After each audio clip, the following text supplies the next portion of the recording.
mukjizat, yaitu nunggu tongkatnya Nabi Musa membelah Laut Merah, nunggu ada unta keluar dari batu. Maka itu kecelakaan besar dalam tauhid, kecelakaan besar dalam kesaksian qudratullah. Kenapa? Karena alam yang kita lihat keseharian juga tidak dalam kemampuan kita. Alam yang kita lihat keseharian juga tidak dalam kemampuan kita. Shalli wa sallim ya salam ala nabi khairil anam.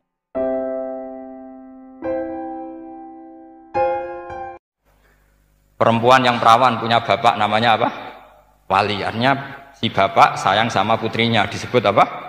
Wali. Jadi nanti kalau kamu jadi wali dengan makna yang tadi, kullu mukminin waliyullah. Setiap mukmin adalah orang yang dikasihani Allah, dan insya Allah semua kita masuk, paham ya?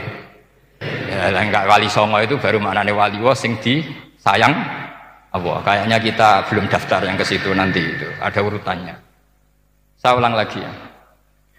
Kalau kita mengakui kudrohnya Allah nunggu mukjizat, yaitu nunggu tongkatnya Nabi Musa membelah Laut Merah, nunggu ada unta keluar dari batu, maka itu kecelakaan besar dalam tauhid, kecelakaan besar dalam kesaksian qudratullah.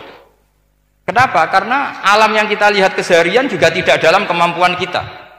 Alam yang kita lihat keseharian juga tidak dalam kemampuan kita. Misalnya begini, kalau kamu melihat nyamuk, itu pertama Quran turun tentang nyamuk, itu orang munafik komentar, wah Tuhannya Muhammad kurangan stok, sampai contoh saja hanya seekor nyamuk. Tapi apa kata Allah? Innallaha la yastahi ayyadriba masalam ma ba'udatan fama fawqa. Nyamuk itu bukan sekedar kecilnya. Tidak usah kamu bikin nyamuk yang ada nyawanya, itu terlalu sulit. Sampean semua tak suruh bikin patungnya nyamuk. Gampang mana bikin patung nyamuk sama gajah? Tidak usah dikasih nyawa. Terus cari tatahnya itu dari mana? Orang Jepara pun tidak akan bisa. Belum nanti bentuk alat kelaminnya. Belum nanti uratnya alat kelamin. Belum nanti punya jantung, jantung punya urat. Jantungnya nyamuk juga punya kuman. Kumannya juga punya organ tubuh. Organ tubuhnya punya urat. Apa itu tidak lebih dahsyat ketimbang tontonan mukjizat yang diperagakan para nabi-nabi sebelum Rasulullah Shallallahu Alaihi Wasallam?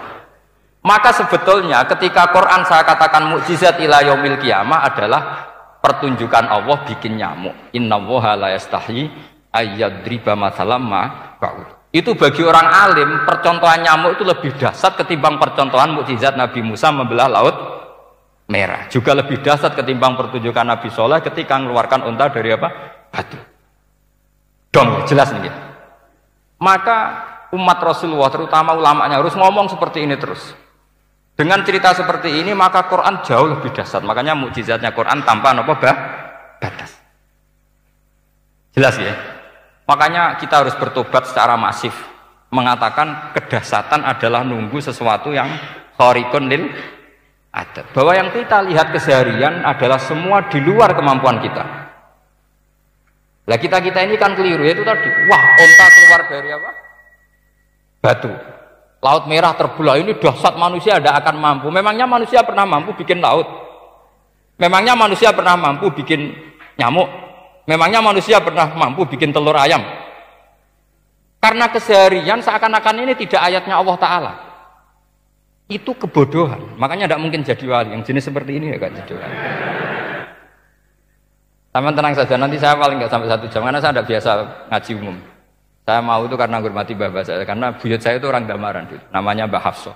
Hafsah binti Maksum bin Soleh bin Asnawi Sepuh. Jadi saya ini ya turunan asli orang Kudus. Jadi saya datang tidak dalam rangka hormat jenengan, hormat bapak saya sendiri sebetulnya. Jadi jenengan tidak punya hak adami sama saya, karena saya datang tuh hormat bapak saya. Tapi saya ingin melatih iman yang benar. Saya ulang lagi, saya ingin melatih iman yang benar, karena ini penting. Sehingga Allah cara menjelaskan iman itu aja inna fi khalqis samawati wal ardi. Kamu lihat saja langit dan bumi. Seterusnya sampai waqtilafil laili wan nahar, sampai wal fulkil lati tajri fil bahri, terus sampai wa tasrifir riyah. Ini semua tontonan yang kita lihat semuanya di luar kemampuan kita. Itu tadi contoh paling gampang nyamuk. Kayak apa?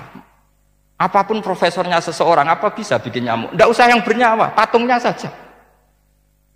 Coba nyamuk itu punya organ tubuh enggak? Punya. Organnya ada kumannya enggak? Ada. Alat kelaminnya ada bolongannya enggak kira-kira? Ada. Kayak apa sulitnya? Jadi andaikan saya ke umatnya Nabi Musa terus bengkai lah sama Nabi Musa. Ini gue, Nabi Musa keren, punya tongkat. Saya akan bilang Rasulullah lebih keren karena punya Quran. Anda di sini makna kenapa mukjizatnya Quran dikatakan afdolul mukjizat. Mukjizat paling keren, paling hebat. Karena menjadikan manusia punya nalar yang lebih objektif. Artinya lebih objektif. Kenapa kita hanya kagum dengan sesuatu yang dahsyat? Dengan alasan kita tidak mampu. Memangnya dengan hal-hal yang keseharian kita mampu? Tidak juga kan? Jelas ya? Mohon bener nih ya. Mohon bener di mana ini? Mohon gini malam selai didandani bareng-bareng. Mohon bener ya. Sehingga iman di era Rasulullah SAW itu gak lagi butuh sesuatu yang khariqun lil.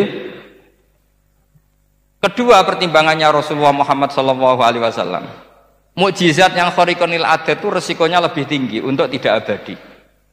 Nanti saya bacakan takbirnya.